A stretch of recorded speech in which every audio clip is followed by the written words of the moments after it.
വേദിയിലും സദസ്സിലുമുള്ള ഏറ്റവും സ്നേഹമുള്ള വിശിഷ്ട വ്യക്തികളും കലാസ്നേഹികളുമായ സഹോദരി സഹോദരന്മാരെ, മുഖം ഗ്രാമീണ നാടകവേദിയുടെ പരിപാടിയിൽ ഞാൻ മുമ്പ് പങ്കെടുത്തിട്ടുള്ള കാര്യം പോൾസിനോട് പറഞ്ഞു.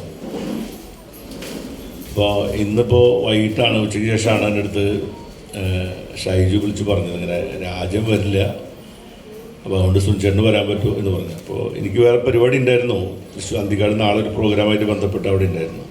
പക്ഷേ ഞാൻ രാവിലെ പറഞ്ഞു ഞാൻ 4 മണിയാകുമ്പോഴേക്ക് എത്താം, കാരണം വേറെ ഒന്നും കൊണ്ടല്ല, ഒന്ന് മുഖം എന്ന് പറയുന്നത് നമുക്കൊക്കെ എല്ലാവർക്കും പരിചയമുള്ള നമ്മുടെ ഒരു കല, പിന്നെ ഒരു നാടക ഒരു വലിയ നന്നായി പ്രവർത്തിക്കുന്ന ഒരു ഗ്രൂപ്പാണ്. അതിലെല്ലാവരും നമുക്ക് അങ്ങോട്ടോട്ട് അറിയുന്ന ആൾക്കാരാണ്. മാത്രമല്ല എന്നെ സംബന്ധിച്ച് അങ്ങനെ ഒരു പകരക്കാരനാവുന്നതിലൊരു പ്രശ്നമുള്ള ആളൊന്നുമല്ല. കാരണം എനിക്കറിയാം സംഘാടകരുടെ പ്രശ്നങ്ങളൊക്കെ നമ്മളൊക്കെ സംഘാടകരും കൂടി ആയതുകൊണ്ട് അതിൻ്റെ ബുദ്ധിമുട്ടുകളൊക്കെ നമുക്ക് എല്ലാവർക്കും അറിയാം. അതിനേക്കാളെല്ലാം ഉപരി നമ്മുടെ 3 പേരുടെ അവാർഡുകൾ ജോസേട്ടൻ ചെറമൽ, ഞാനൊക്കെ നാടകരംഗത്ത് തെരുവ് നാടകം ഞങ്ങൾ എല്ലാ കാലത്തും നടത്തുമ്പോൾ ജോസേട്ടനാണ് എൻ്റെ ഞാനൊക്കെ അതിന് അഭിനയിച്ചിട്ടുള്ള ആളാണ്. ജോസേട്ടൻ സംവിധാനം ചെയ്ത പല രാഷ്ട്രീയ തെരുവ് നാടകങ്ങളിലും ഞാൻ അഭിനയിച്ചിട്ടുണ്ട്. പണ്ട് രാഷ്ട്രീയ നാടകങ്ങൾ ഇലക്ഷൻ കാലത്തൊക്കെ, പിന്നെ അതല്ലാത്ത സന്ദർഭങ്ങളിലൊക്കെ രാഷ്ട്രീയ പ്രതികരണത്തിൻ്റെ ഭാഗമായിട്ടുള്ള തെരുവ് നാടകങ്ങളൊക്കെ ജോസേട്ടൻ സംവിധാനം ചെയ്ത് ഇട്ടുള്ള കാലത്തൊക്കെ അദ്ദേഹമായിട്ട് വളരെ അടുത്ത ബന്ധം. ജോസ് ചെറമൽ പിന്നെ ആ സമിതിയുടെ ആദ്യത്തെ ചെയർമാൻ ഞാനായിരുന്നു. ഇപ്പോഴും ഞാൻ അതിൻ്റെ ഭാഗമായി പ്രവർത്തിക്കുന്ന ഒരാളാണ്. ജോസേട്ടൻ മരിച്ചതിന് ശേഷം ഉണ്ടാക്കിയ സമിതിയുടെ ചുമാർ ചൂണ്ടിൽ മാഷായിട്ടും അടുത്ത ബന്ധം ഉണ്ടായിരുന്നതാണ്. അതിനേക്കാളുപരി CR രാജഗോപാൽ മാഷാൻ അധ്യാപകനായിരുന്നു. ഞങ്ങളായിട്ട് പേഴ്സണലായിട്ട് വളരെ അടുത്ത ബന്ധം ഉണ്ടായിരുന്ന CRRും ഈ 3 പേരുടെ പേരിലുള്ളൊരു അവാർഡ് ആണ് ഇവിടെ കൊടുക്കുന്നത്.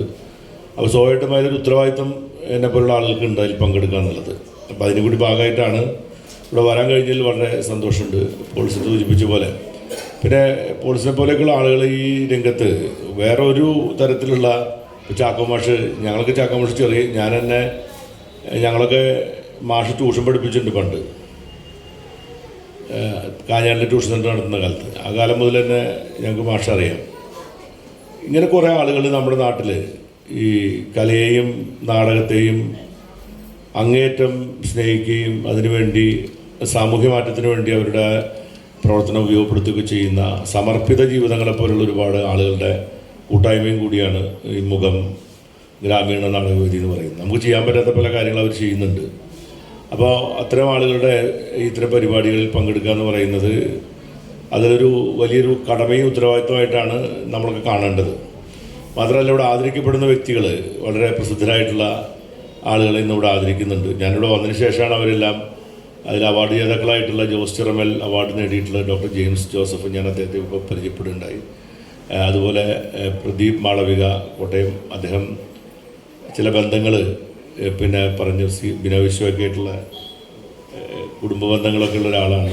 സേതുനാഥ് കണ്ണാട്ട് ആലപ്പുഴ, അതുപോലെ ജോസ് ചെറമൽ ചുമ്മാർ ചൂണ്ടൽ അവാർഡിലെ സത്യദേവൻ എറവ്, ഡോക്ടർ CR രാജഗോപാൽ മാഷ അവാർഡ് ഡോക്ടർ മധു നാരായണൻ തുടങ്ങിയിട്ടുള്ള ആളുകൾക്കാണ് കൊടുക്കുന്നത്.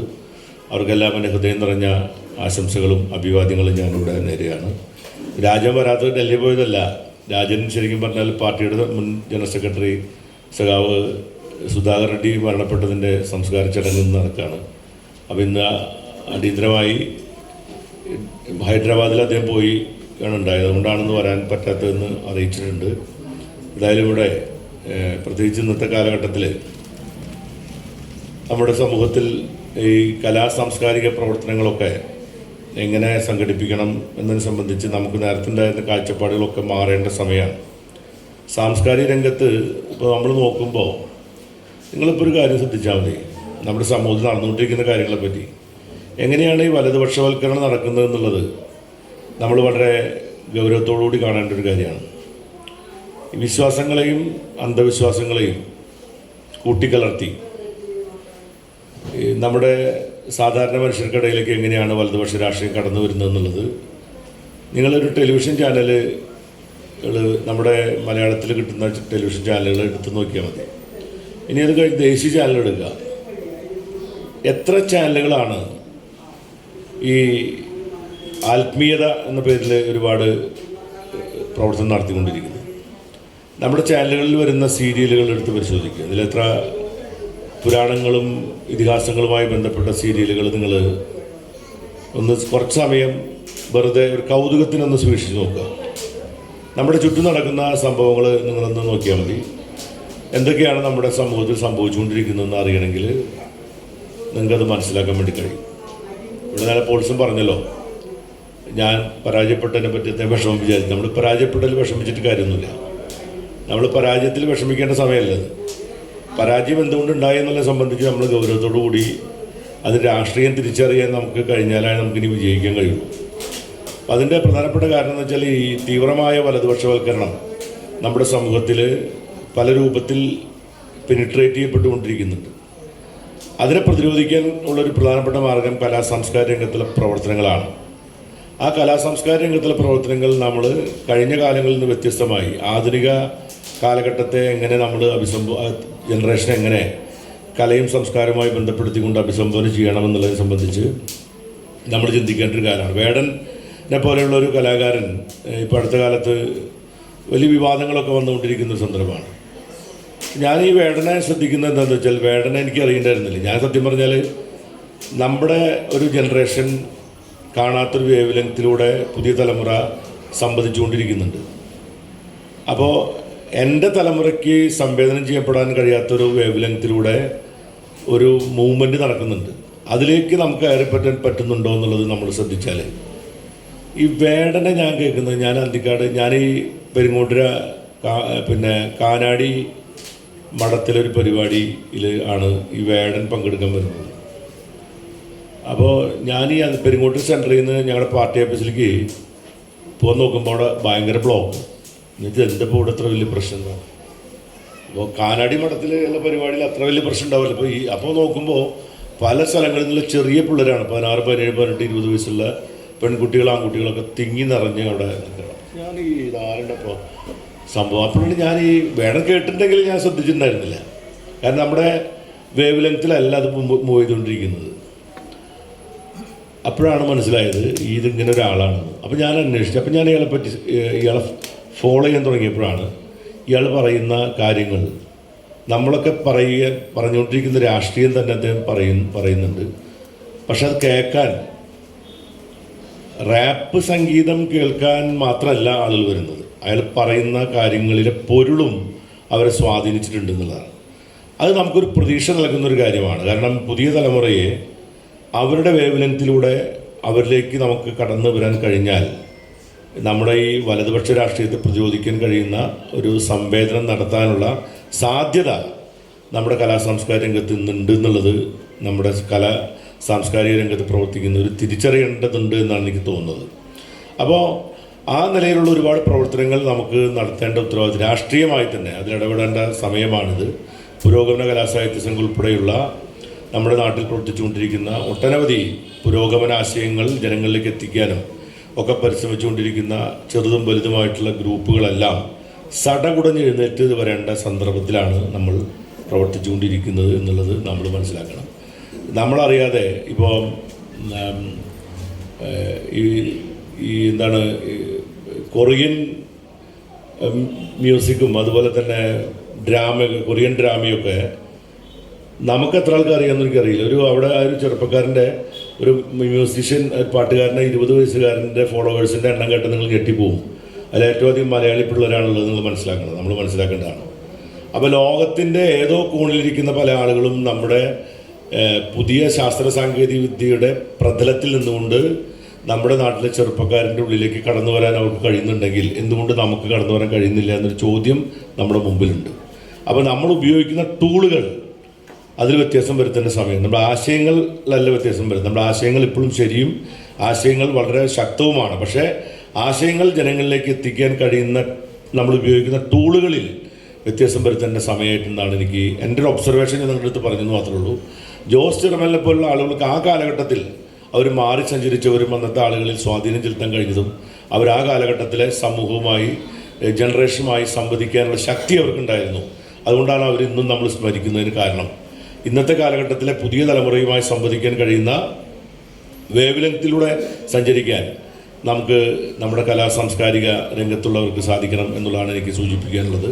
ഇന്നിവിടെ അവാർഡ് നൽകുന്ന വേളയിൽ ഇങ്ങനെ വരാനും നിങ്ങൾക്ക് ഈ ഒരു പരിപാടിയിൽ പങ്കെടുക്കാനും അവസരമൊരുക്കിയ മുഖം ഗ്രാമീണ നാടകവേദിയുടെ പ്രവർത്തകരോടുള്ള എൻ്റെ സ്നേഹം അറിയിച്ചുകൊണ്ട് ഈ പ്രതിഭാധനരായ ആളുകൾക്ക് നമ്മുടെ നാട്ടിൽ ഒരു കാലഘട്ടത്തിൽ വലിയ തരത്തിൽ പലതരത്തിൽ സ്വാധീനം ചെലുത്തിയ 3 പ്രതിഭകളുടെ പേരിലുള്ള അവാർഡുകൾ സമർപ്പിച്ചുകൊണ്ട് ഞാൻ എൻ്റെ വാക്കുകൾ ഉപസംഹരിക്കുന്നു. നിങ്ങൾക്ക് നമസ്കാരം.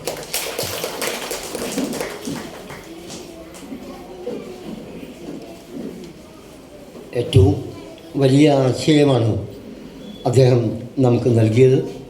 ഈ ടൂളുകളുടെ പ്രയോഗം അത് ഗംഭീരമാണ്. കാരണം ജോസേട്ടൻ പണ്ട് ഉപയോഗിച്ച ഒരു രീതി അതല്ല. എന്നോട് പറയാറുണ്ട്, നാടകം ജനങ്ങളുടെ ഇടയിൽ നിന്നും വരണം, നാടകം നാട്ടിൽ നിന്നും വരണം, നാടകം എവിടെ ചെന്നാലും നാടകം കളിക്കണം. മാത്രമല്ല അതിന് വെറും രസം എന്നുള്ളതല്ല, നാടകം അർത്ഥപൂർണമാവണം എന്ന് അദ്ദേഹം പറഞ്ഞത് ഇപ്പോൾ അഡ്വക്കേറ്റ് VS സുനിൽകുമാർ പറഞ്ഞ ടൂൾ തന്നെയാണ് എന്നുള്ളതാണ്. ആ പാതയിലൂടെ മുന്നോട്ട് പോകുന്ന ഒരു സംഘം എന്ന നിലയ്ക്ക് ഇന്നിപ്പോൾ ഇവിടെ നൽകപ്പെടുന്ന അവാർഡുകളും ആദരിക്കപ്പെടുന്ന വ്യക്തിത്വങ്ങളുടെയും ഒക്കെ മേഖലകൾ ഗംഭീരമാണ്. അവർ അവിടെയൊക്കെ തങ്ങളുടേതായിട്ടുള്ള ജനാധിപത്യ രീതികൾ പാലിച്ചുകൊണ്ട് പ്രവർത്തിക്കുന്നു എന്നുള്ളത് വളരെ സമ്പൂർണ്ണമായിട്ടുള്ള അർത്ഥപൂർണ്ണമായിട്ടുള്ള മീനിങ് ആയിട്ടുള്ള ഒരു കാര്യമാണ്. ഏറ്റവും അഭിമാനത്തോടെ ഈ അവാർഡുകൾ ഏറ്റുവാങ്ങുന്നതിന് വേണ്ടി മുഴുവൻ പ്രതിഭകളെയും ക്ഷണിക്കുന്നു. ഒപ്പം അത് നൽകുന്നതിനായി അഡ്വക്കേറ്റ് VS സുനിൽകുമാറിന് മുൻ മന്ത്രിയെ പ്രത്യേകമായിട്ട് ആദരപൂർവ്വം അദ്ദേഹത്തോട് അഭ്യർത്ഥിക്കുകയാണ്. അവാർഡുകൾ ഓരോരുത്തരുടെ പേര് വിളിക്കും. ആദ്യം പൊന്നാട അണിയിക്കുന്നു, പിന്നീട് അവർക്കുള്ള അവാർഡ് ഫലകം കൊടുക്കുന്നു, പിന്നെ ആദര ഫലകം അല്ലേ, പ്രശസ്തി പത്രം. സുനിൽ വാടാനപ്പള്ളിയാണ് അതിൻ്റെ ഉത്തരവാദിത്വം. ഞങ്ങളുടെ മുഖം ഗ്രൂപ്പിൻ്റെ പ്രധാന പ്രവർത്തകനാണ്. അപ്പോൾ അദ്ദേഹം അത് നോക്കി കൊടുക്കണം കേട്ടോ, അങ്ങോട്ട് ഇങ്ങോട്ട് മാറിപ്പോരുത്. പിന്നെ ഇതിൻ്റെ വലിപ്പച്ചെറുപ്പം ഒരിക്കലും കാണരുത്. 38 വർഷം പണിയെടുത്ത ആൾക്കാരാണ് ഇത് കൊടുക്കുന്നതെന്ന് ചിന്തിച്ചാൽ മതി. പിന്നെ ആരുടെ പേര്, ജോസ് ചിറമേലിൻ്റെ പേര്, ചുമ്മാർ ചൂണ്ടലിൻ്റെ പേര്, അത് VS ഇവിടെ പറഞ്ഞു കഴിഞ്ഞു. അത്രയും വലിയ ആളുകളുടെ പേരുള്ള വലിയ അവാർഡാണ്. വലിയ തുകയൊന്നുമല്ല നമ്മൾ കൊടുക്കുന്നത്, ചെറിയ തുകയാണ്. പത്രസമ്മേളനം നടത്തിയപ്പോൾ ചോദിച്ചു, ഇതെന്താ ഇത്ര ചെറിയ തുക? ഞാൻ പറഞ്ഞു, ഇത് ഞങ്ങൾ വാണിജ്യവൽക്കരിക്കാൻ ഉദ്ദേശിക്കുന്നില്ല, ചെറിയ കാശ് മാത്രമേ ഞങ്ങളുടെ കയ്യിലുള്ളൂ, അതുകൊണ്ട് നടത്തിയാൽ മതി എന്നുള്ളതാണ്. അപ്പോൾ ഇനി അവാർഡ് നൽകൽ ചടങ്ങിലേക്ക് പ്രവേശിക്കുകയാണ്. അതിനുശേഷം മറ്റേ ഷൈജു അന്തിക്കാട്, പ്രസിദ്ധ സിനിമ നാടക സംവിധായകൻ, നമ്മുടെ പ്രതിഭകൾക്കുള്ള ആദര ചടങ്ങ് ഉദ്ഘാടനം ചെയ്യുകയും അദ്ദേഹം തന്നെ അത് നിർവഹിക്കുകയും ചെയ്യും.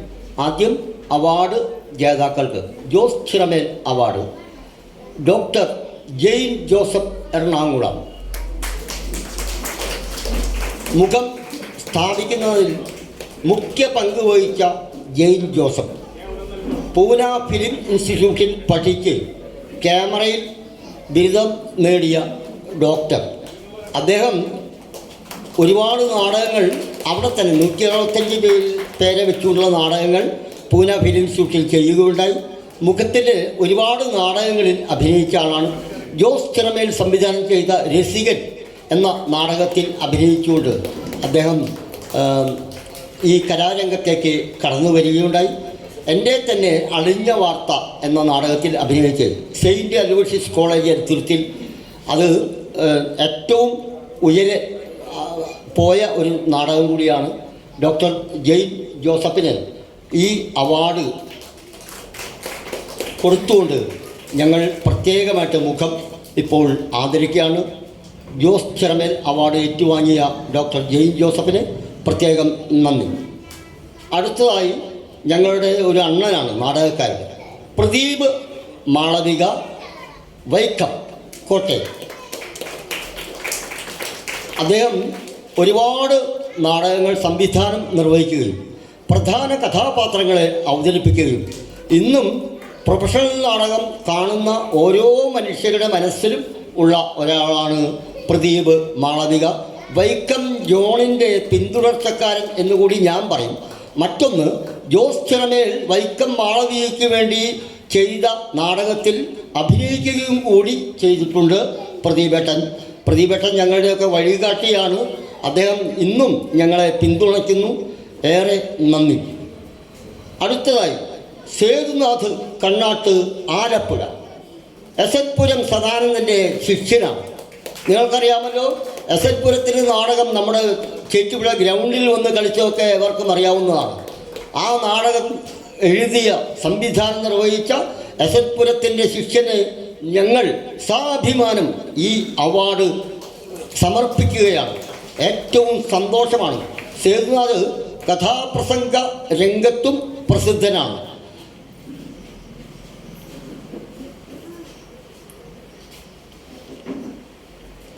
അടുത്തതായി ഡോക്ടർ ചുമ്മാർ ചൂണ്ടൻ അവാർഡ് സത്യദേവൻ എറവ് തൃശൂർ. കാർഷിക പാട്ടുകൾ സത്യനോളം പാടാൻ എന്നെ കൊണ്ട് പറ്റില്ല. കാർഷിക ഗാനങ്ങൾ പാടി മുഖത്തെ ഈ ലോകത്ത് എല്ലായിടത്തേക്കും എത്തിച്ചത് സത്യദേവൻ എറവാണ്. Sathyadevan Erav folklore academy award ജേതാവാണ്. എങ്കിലും മുഖം തീരുമാനിച്ചിങ്ങനെയാണ്. ചുമ്മാർ ചൂണ്ടൽ അവാർഡും നമ്മുടെ സത്യന് തന്നെ അർപ്പിക്കണമെന്ന് പ്രത്യേകം കമ്മിറ്റി നിർദ്ദേശം വന്നു. സത്യദേവൻ അവാർഡ് ഏറ്റുവാങ്ങി പ്രത്യേകം സന്തോഷവും നന്ദിയും അറിയിക്കുന്നു. Doctor CR Rajagopal award doctor Madhu Narayanan Kollam. അദ്ദേഹം എഴുതിയ ഒരു പാട്ട് ഞാൻ നേരത്തെ പറഞ്ഞു, 30 വർഷം തികഞ്ഞിരിക്കുകയാണ്. ചെല്ലുന്നിടത്തെല്ലാം ഇദ്ദേഹത്തിൻ്റെ പാട്ടും പരമ്പ കെട്ടും എന്നുള്ള പാട്ട് അതിഗംഭീരമായിട്ട് ആളുകൾ പാടുന്നത് കേട്ട് കോരിത്തെരിച്ചിട്ടുണ്ട്. ഞാൻ ഇന്നും ഒരു പാട്ട് ജീവിക്കുന്നു. സിനിമാഗാന മേഖല പോലെ ഇന്നും ഒരു നാടൻ പാട്ട് ജീവിക്കുന്നു. അതിന് പിന്നിൽ ഈ മധു നാരായണൻ ആണ്. അദ്ദേഹത്തിൻ്റെ അതിഗംഭീരമായിട്ടുള്ള രചനയാണ്. ജനകീയ ഗാന രംഗത്ത് അദ്ദേഹത്തിൻ്റെ പ്രത്യേകമായിട്ടുള്ള അഭിരുചിയെ മുഖം ഗ്രാമീണ നാടകവേദി അഭിനന്ദിക്കുന്നു. ഈ അവാർഡ് സെഷൻ സമാപിച്ചു. അടുത്തതായിട്ട് ബഹുമാനപ്പെട്ട ഷൈജു അന്തിക്കാട് നിങ്ങളോട് സംസാരിക്കുകയും ആദര സമ്മേളനം ഉദ്ഘാടനം ചെയ്യുകയും ആദരവ് നൽകുകയും ചെയ്യും. അതും പെട്ടെന്ന് ചെയ്യും.